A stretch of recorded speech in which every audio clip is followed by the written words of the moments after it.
Hi everyone, this is Dave from DailyTechTV and welcome to the Q&A session for 16th of August 2011. Now, for those of you who aren't familiar with these Q&A sessions, you can get your questions to me in three different ways. You can either leave a comment on this video, or you can send me an email to geekanoids@gmail.com and just put Tech Q&A in the subject line.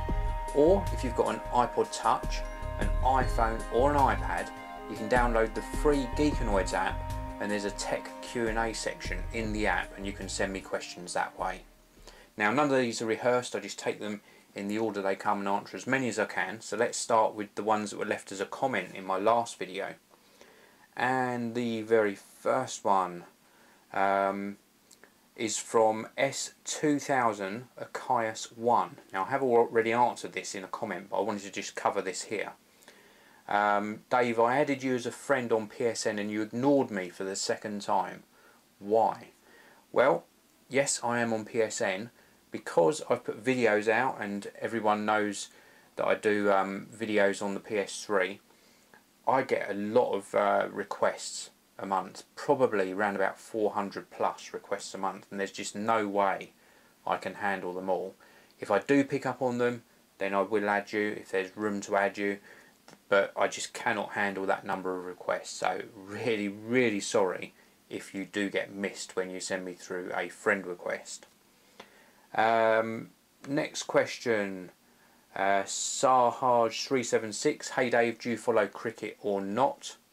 Really sorry, I don't, not at all. Next one, E Cartman12. Hi Dave, great Q&A, thank you. Do you think Apple are stuck with their iOS? And then there's a few more bits and pieces written down here. Also, we should be hearing a lot more facts for the iPhone 5 now, and not obvious stuff like screen will get bigger and the camera will be improved. What will they put in iOS 6? Well, I don't know what they're going to put in iOS 6. Do I think they're stuck with their iOS? In a certain way I think they are, because they're limited to the whole app culture where you're going to click or touch to go into an app and then do what you're doing, and then either multi-tap or multi-click on the home button to multitask to another app, and then you're sort of diving in and out of apps all the time. So I think they're sort of stuck in a way. They have broken the mould with iOS 5 because they've added notifications. I'm hoping they're going to introduce sort of system-wide widgets as well. But in a way they are stuck, but they will always innovate. So they look like they're backing down on some features, they look like they're copying from others on features, but I think eventually you will find that iOS 6 won't look a lot like iOS 4 as it does now. So they're not entirely stuck, but yeah, we're going to have to just wait and see. I think iOS 5 is certainly a move in the right direction. So let me continue with the next question. Next one is from Mark 110295. Hey Dave, great video as usual. Thank you, really appreciate that. I see you use a Magic Trackpad and Magic Mouse. Which one do you use on a daily basis? Magic Trackpad every day. 95% of the time. I only reach for that mouse when I'm doing intricate Photoshop work. Great question as well. T.I. Renaud. Hi Dave, what mobile OS would you recommend if you don't like Android? Can't afford an iPhone, bored with BlackBerry, would you go Windows Phone 7, Samsung Bada or WebOS? Thanks. Well, out of those three that you mentioned, Windows Phone 7 would be the one I would choose. I wouldn't go Samsung Bada. WebOS, very interesting, but HP really need to get developers on board to make WebOS a success, and I don't think they're going to do it. Honest answer, out of those three, Windows Phone 7 would be the platform I would choose, but I would choose Android over Windows Phone 7, and I would choose iOS over Android. But that's purely because I'm stuck in this sort of Apple world, so I really love the iOS on my iPhone and iPad.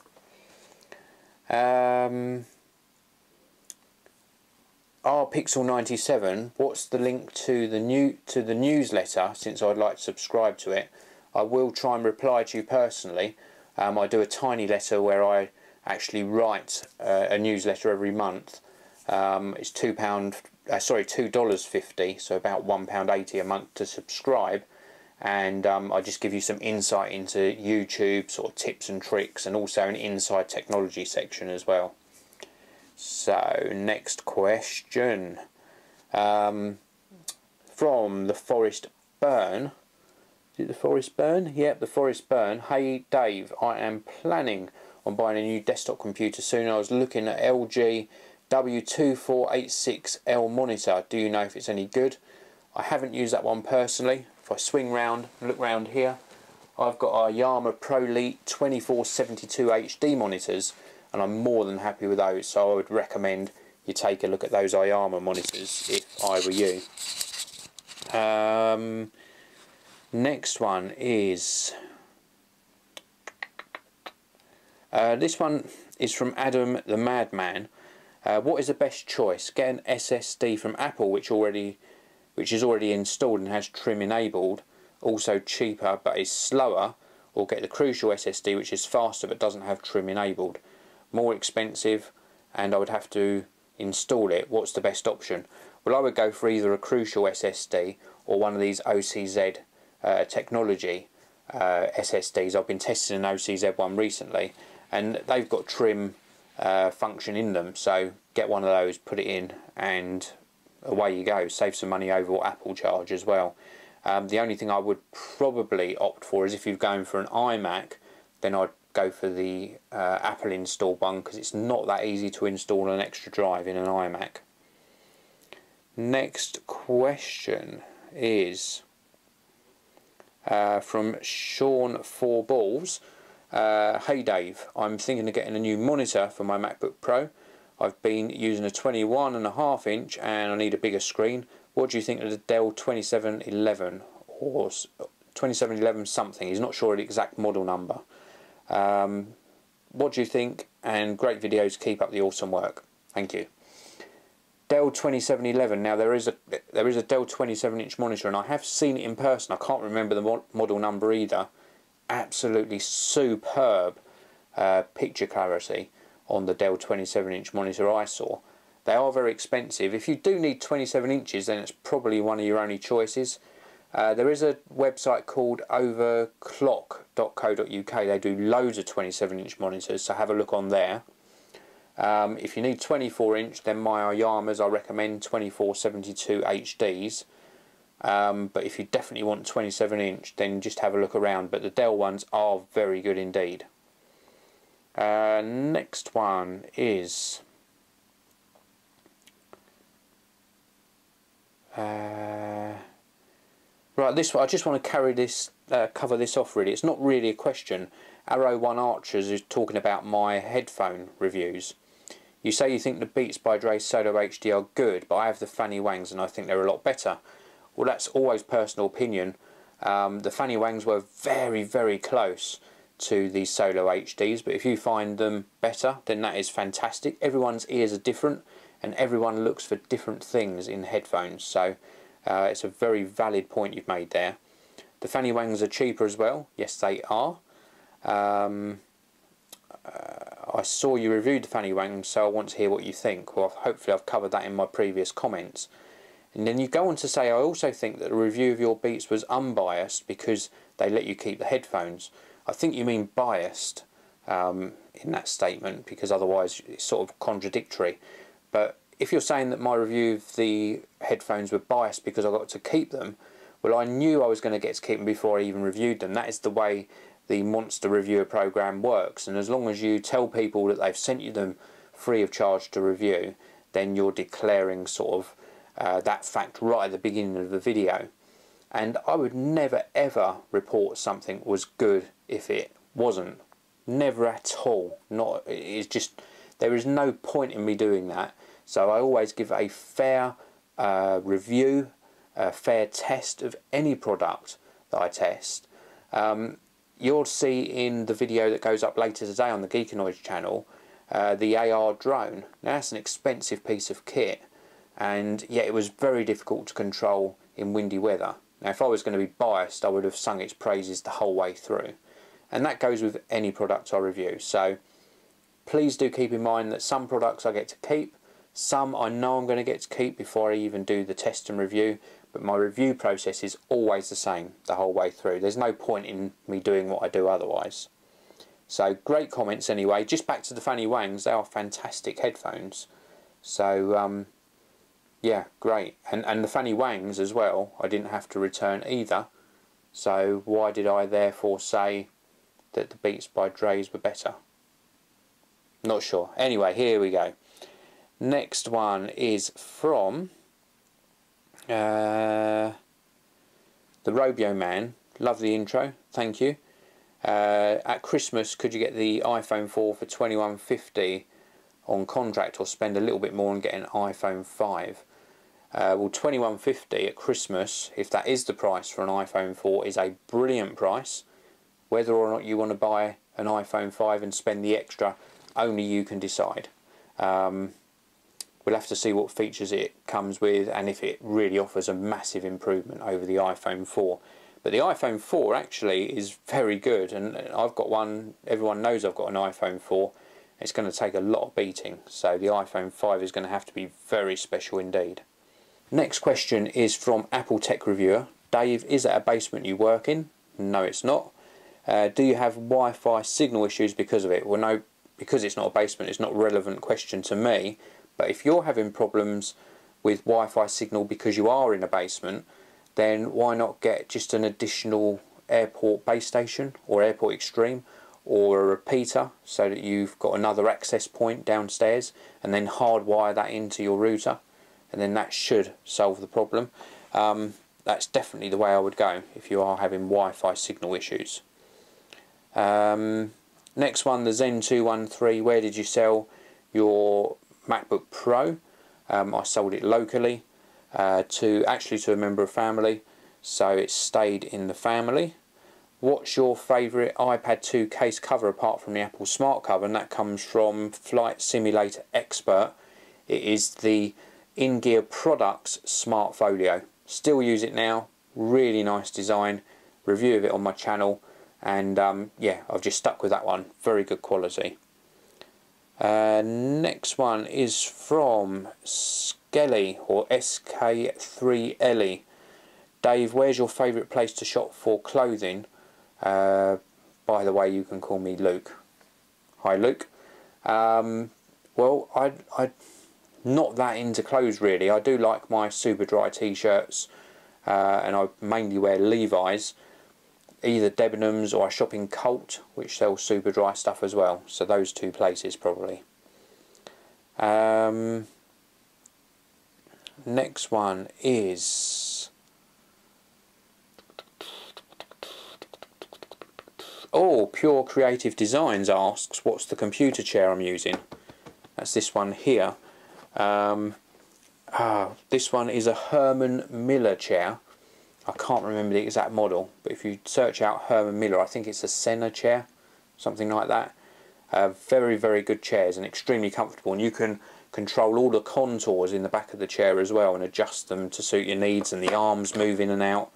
Really, really good chair. So Herman Miller. Next one is from Chris Gray 98. I'm using an older iPod Touch. It doesn't let you change the wallpaper on the app screen. Do you know a way around this?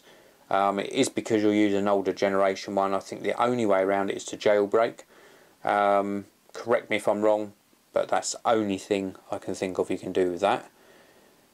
Next one is from Connor Turnbull.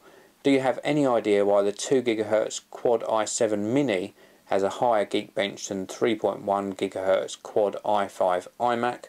Does the i7 make that much difference? Yes, the i7 does make that much difference. Simple answer. So thank you very much for that question. Next one is from Why My Fan 2010. Great videos as always. Thank you very much. I was wondering whether you think the PlayStation Move is better than the Xbox Kinect.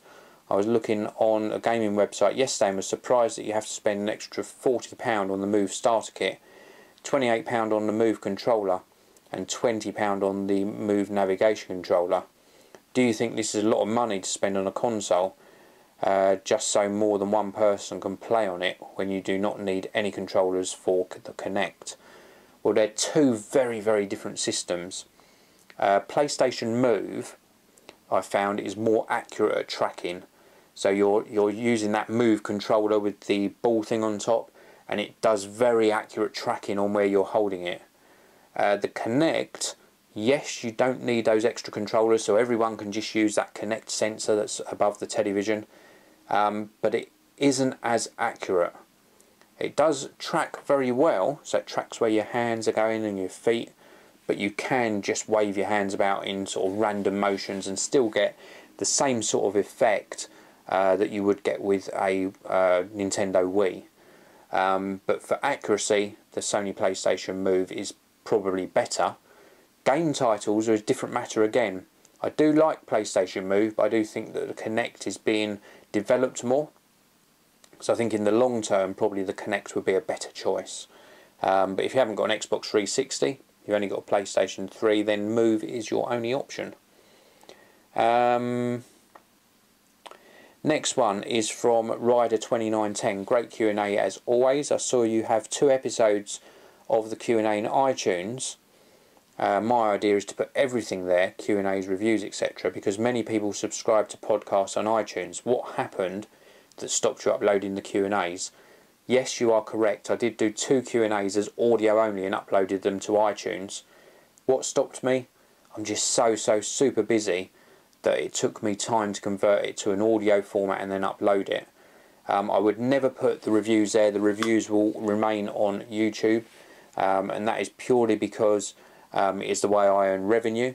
The Q&As, because they're longer, I don't mind putting those out as audio only streams, but it is just a time thing that stopped me from continuing doing that. Next one is from Rai PPL. Hey Dave, really appreciate your work, thanks. Not a problem at all, I really enjoyed doing it. I really like the Samsung Omnia 7, fantastic phone that you reviewed, and I also like Windows Phone 7. I can get one of these for about €230. What do you think? Should I wait for the new Nokia Windows phones or should I buy the Samsung? Do you think that the new Nokia phones will be better than the Samsung Omnia 7, for example? Well, I absolutely love that Samsung Omnia 7. One of the things that let it down was the 8GB of memory and you couldn't expand it.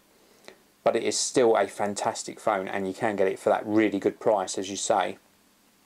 I'm hoping that the Nokia phones, when they launch with Windows Phone 7, will either have 16GB of RAM or expandable memory.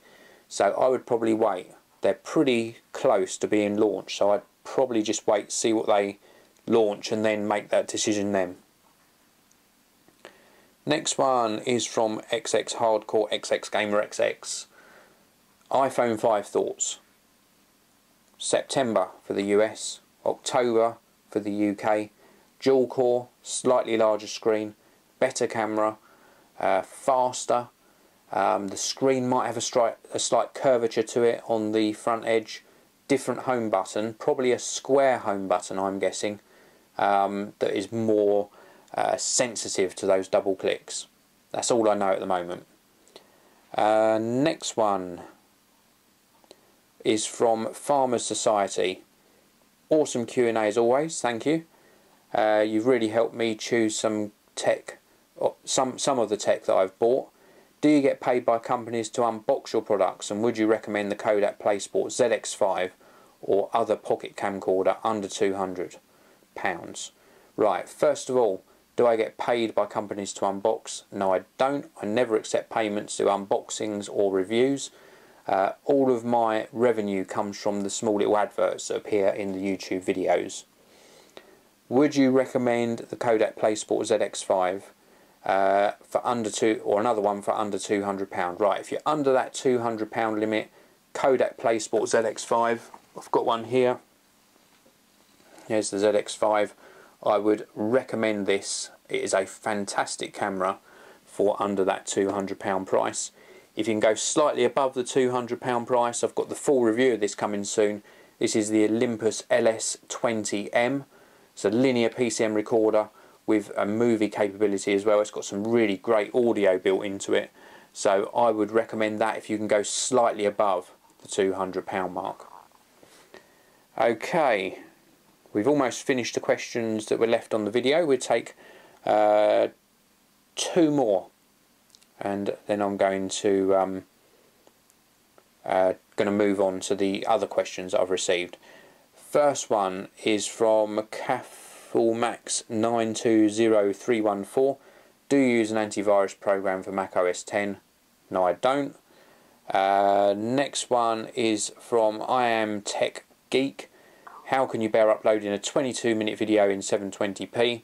I've got very fast internet, so it uploads probably in about 30 to 40 minutes.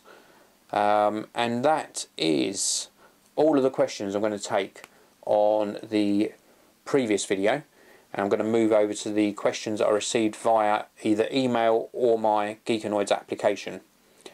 So, first one is from Daniel. Do you think the rumours about Apple building their own HD television are true? I don't think they're true. I think they're going to develop Apple TV. We're going to see an Apple TV 3 soon, and then possibly sometime in the future they might build in some sort of processor into their cinema displays. Really not seeing it happening soon though. Next one is from Dan, and I've already answered this question, so very quickly. What did you do with your MacBook Pro? Sold it to a member of the family, so it stayed in the family. Next one is from Nolt Bijka. I hope I pronounced that right. Nolt Bijka. What's better, iMac with an i5 processor or i3? i5 is faster than i3. Right, here we go. This is a very valid question from Simon. His question is, if he was to sell his MacBook Pro, what's the best way to make sure that no one can get my information off the hard drive, bank details, credit cards? Well, the best way is to pop your System OS disk into the drive, reboot from that, use disk utility, and to format your hard drive, but format it with extra security options to zero all the data. It might take about 7+ hours to do that, depending on the size of the hard drive. If it's a big hard drive, it could take a long time, but that will write zeros over all the data. Then you've got to reinstall your OS, and then you're pretty safe, absolutely safe. So I said pretty, and then absolutely I meant then you should be absolutely safe, as long as you choose that zero all data option. Next one is from George. When the Olympus EPL3 is released in autumn, are you going to review it? Yes, I hope I will be.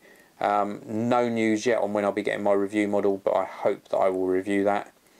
Next one is from Liam. Canon 550D or 600D? I would go for the 600D. Next one is from Ferbs. Do you reckon I should update to Line? Is this a good update? It is very good, but there are some bugs and issues and things that don't work exactly as you would want them to. So go for it, unless you know that your particular apps that you use all the time don't work. So check that out first.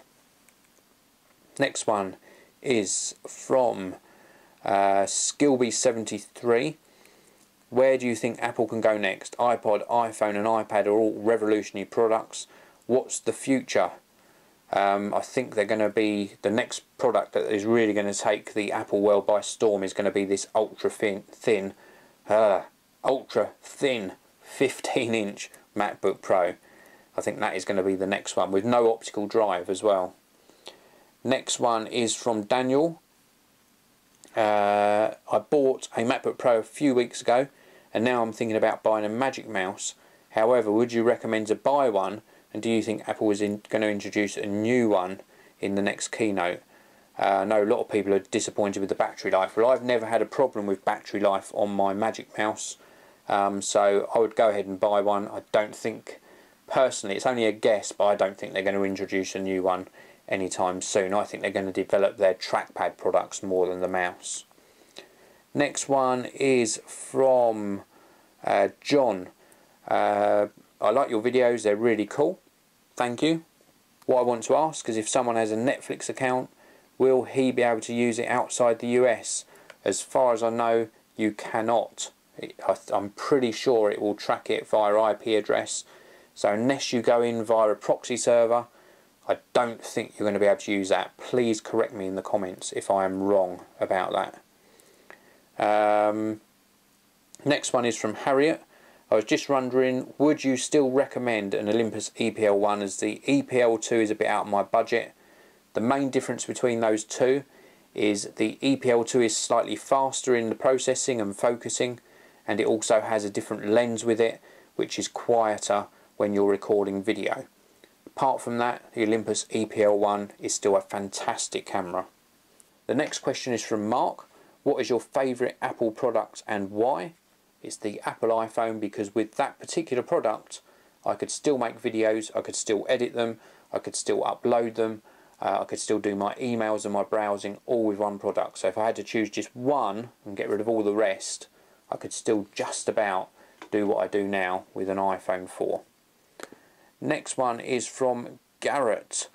Dave, what do you think about downloading music illegally? I do it a lot, and only because the music to purchase is so expensive.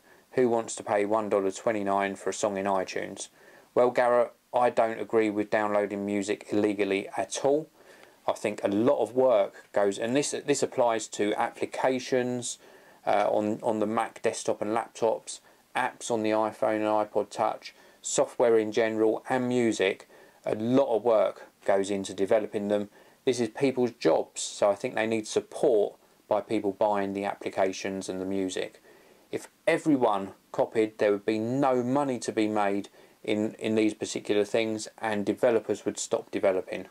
And then where would we be? We wouldn't have any new content. So no, I'm really sorry, I just disagree with illegally downloading content. Next one is from Michael. I was wondering, what do you think of Apple's iOS 5 being released soon? I'm kind of disappointed. What do you think? I'm pleased with what they put in it. I think they could have put a few more bells and whistles in it, but generally I think they've done a good thing, because they're building a stable platform for the next iOS 5 release, and then they might add more features in iOS 6. Next one is from Al Danfrey. Was wondering if you could clear up something for me. In Snow Leopard, when I installed Windows via Boot Camp, I used the OS X install disks, which contained the Windows drivers to make Apple hardware, to make the Apple hardware work in Windows, airport, display, resolution, etc. Now you get no install discs with the new Macs and Lion. How do I get those drivers? Thanks, Aid. Well, I'm really sorry, but I do not know the answer to your question. I'm assuming that when you start the Boot Camp Assistant, it will allow you to install to that partition, and then it will remotely download the drivers. That's only a guess. So if anyone knows the answer to this one, and it's different to what I've just said, then pop it in the comments of this video. Next one is, what is your favourite car and are you a car fan? That comes from James. I absolutely love cars. One of my favourite shows is Top Gear, and probably my favourite range of cars is the BMW series. I really like the 1M series actually. And the next one is from Jared. What is your all-time favourite laptop? 11-inch MacBook Air. Absolutely love it. If you want a laptop that you can use for loads of stuff, including video editing, then the new MacBook Airs are fantastic. General use, 11-inch. Video use, if you can do a lot of video on it, 13-inch. They're easily a desktop replacement. So thank you very much to everyone who's asked questions. Please do leave your new questions in the comments below this video. Send me an email, geekanoids@gmail.com, with Tech Q&A in the subject line, or grab my free iOS app on your iPod, iPhone or iPad and send me a question that way. Thank you very much to everyone who's left me questions. Really love doing these Q&A sessions. Please do subscribe to the channel and I'll see you all in the next video.